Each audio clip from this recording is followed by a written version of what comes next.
बिस्मिल्लाहिर्रहमानिर्रहीम जी माशाल्लाह जिस तरह के अरसा 2.5 साल तो लंगर चल रहे हैं।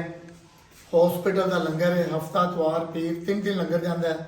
ये थोड़े भैन भरावां की बदौलत है, वरना मेरी कोई औकात कोई नहीं। अल्लाह ने ड्यूटी लाई है। तो जी अज मैं की बना रहा, अजकल बच्चों के गले खराब होए ने, मेरे भैन भरावां के गले खराब होए ने। एक दोस्त ने जिन्होंने मैंने एक पौधा दिता जिसका नाम लेमन ग्रास, ਉਹਦਾ ਕਾਵਾ ਬਣਾਓ। ਕਾਵਾ सुबह शाम पीओ तो तुसी अल्लाह किता ਤੁਹਾਡਾ गला ठीक है। नाल मजीद रैसपियाँ मैं चैनल से दे रहा। अगर कोई मेरा भैन भरा माली इमदाद नहीं कर सकता, कोई गल नहीं, इस लंगर से शामिल होना चाहता, यूट्यूब से फेसबुक से मेरा चैनल है, उन्होंने लाइक करो, सबसक्राइब करो, शेयर करो, इस चैनल के शामिल हो जाओ। कि ਤੁਹਾਡਾ एक लाइक सबसक्राइब किया, एक लाइक सबसक्राइब करने के नाल हो सकता आने वाले वक्त तुम 2 बंदियों की रोटी का वसीला बन जाओ। अल्लाह खैर जी। मैं हम तुहानू पौधा दिखाना किहड़ा है, एक तोहफा भेजिया, उसका कावा बनाओ। अल्लाह खैर जी।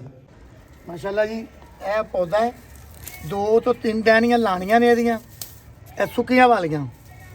ਇਹ आम पंसारी की दुकान तो भी मिल जाता है, तो तुसी घर भी ला सकते हो। मैनू तो तोहफा आया इन्ना काफ़ी है।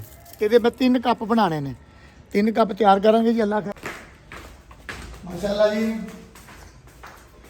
3 कप पानी के मैं रख दिते। सब तो पहले इन्हू हल्का जहा पानी मारांगे, धोवांगे। हुण असीं इन्हू इहदे विच पा देंगे। बहुत अच्छी चीज़ है जी। इहदे नाल असीं 2 इलायचियां पाणियां ने, चीनी असीं हसबे ज़ायका जिन्नी ज़रूरत है। इन्हू अच्छे तरीके नाल असीं पकाना है।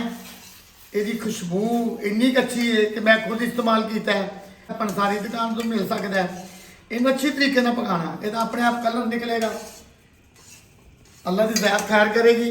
मैसेज शेयर हो गई है, देने वाले की खैर, वंडन वाले की खैर, पकाने वाले की खैर, चैनल लाइक सबसक्राइब करने वाले की खैर, मूवी देखने वाले की खैर।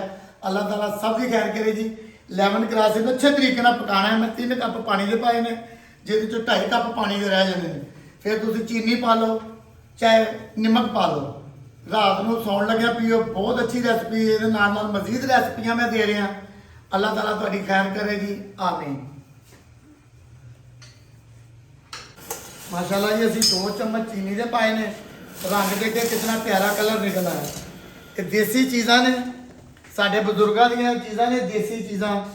तो माशाल्लाह हर किस्म की देसी रेसिपी मैं तुहानू दिखावांगा।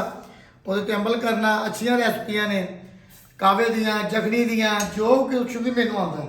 अल्लाह ताला तुहाडी खैर करेगी। लंगर वास्ते सारा कुछ हो रहा, लंगर वास्ते रेसिपियाँ बना रहा, लंगर वास्ते मैं चैनल बनाया। इसका कलर देखो कितना प्यारा निकल आया।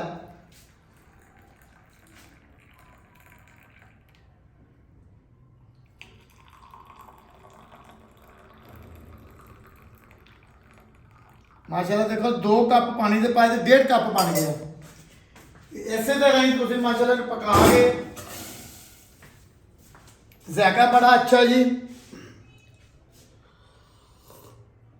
माशाल्लाह रोजाना बना रहे हैं, रोजाना बच्चों को प्या रहे हैं। गला आलूदगी सब कुछ साफ जी। आखिर से मैसेज है, अल्लाह की ज़ात तुहाडी खैर करे, अल्लाह ताला बहुत दे जी, आमीन।